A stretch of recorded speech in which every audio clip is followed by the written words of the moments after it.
Welcome to YR channel. இந்த வீடியோவில் விசையும் இயக்கமும் புக் பேக் தொடர்ச்சி பார்க்கலாம். தொடுதல் நிகழ்வின்றி ஒரு பொருளின் மீது செயல்படும் விசையின் பெயர் தொடாவிசை. நெக்ஸ்ட் கொஷின், காலத்தை பொறுத்து ஒரு பொருளின் நிலை மாறுபடுவது இயக்கம். தேர்டு கொஷின், ஒரு குறிப்பிட்ட கால இடைவெளியில் திரும்ப திரும்ப நிகழும் இயக்கம் கால ஒழுங்கு இயக்கம். ஃபோர்த்து கொஸ்டின், சமகால இடைவெளியில் சமதொலைவை கடக்கும் பொருளின் இயக்கம் டேஸ் சீரான இயக்கம்.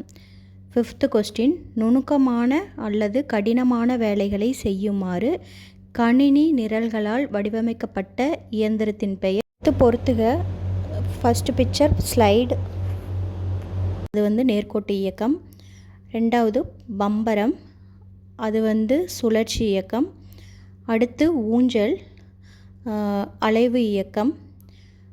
நெக்ஸ்ட் பிக்சர் தனியூசல் குண்டு, அது சுழற்றினோம்னா வட்டமாக சுழரும், அதனால் அது வட்ட இயக்கம். நெக்ஸ்ட்டு கார், அது நேர்கோட்டு இயக்கமும் சுழற்சி இயக்கமும். அடுத்த கொஸ்டின் சம்மு, சீரான வேகத்தில் காட்டினுள் செல்லும் ஒரு யானை கடக்கும் தொலைவு காலத்துடன் கொடுக்கப்பட்டுள்ளது. சீரான வேகத்தின் அடிப்படையில் கீழ்கண்ட அட்டவணையை பூர்த்தி செய்க.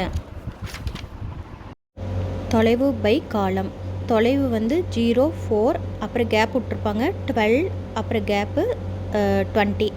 காலம் 0, 2, 4, கேப்பு 6, 10.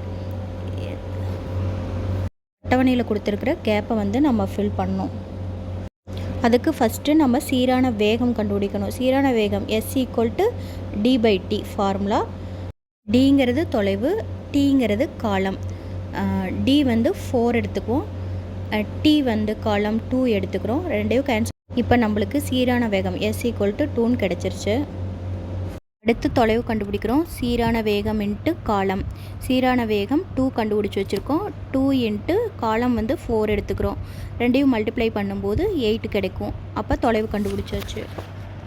காலம் கண்டுபிடிக்கிறோம். அதுக்கு தொலைவு பை சீரான வேகம் இங்கே டிவிஷன் பண்ணணும்.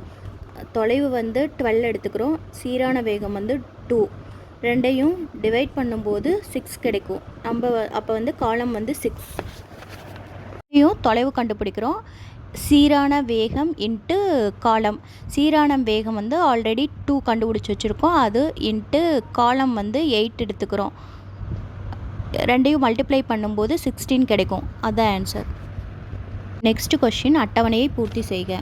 கால ஒழுங்கற்ற இயக்கம் அட்டவணையை ஃபில் பண்ண சொல்லி கேப் கொடுத்துருப்பாங்க. அந்த இடத்துல நாம் கால ஒழுங்கற்ற இயக்கம்னா என்னென்னா, குறிப்பிட்ட கால இடைவெளியில் சீராக நடைபெறாது. அதையே நம்ம ஃபில் பண்ணணும்.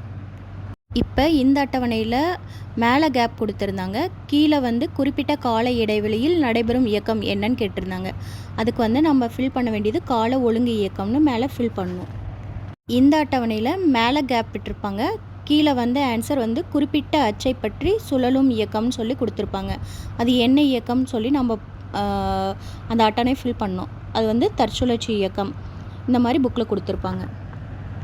இந்த வீடியோவில் இம்பார்ட்டன்ட் பாயிண்ட்ஸ் ஃபுல்லாக பார்த்தாச்சு. நெக்ஸ்ட் வீடியோவில் அடுத்த லெசன் பார்க்கலாம். தேங்க்யூ.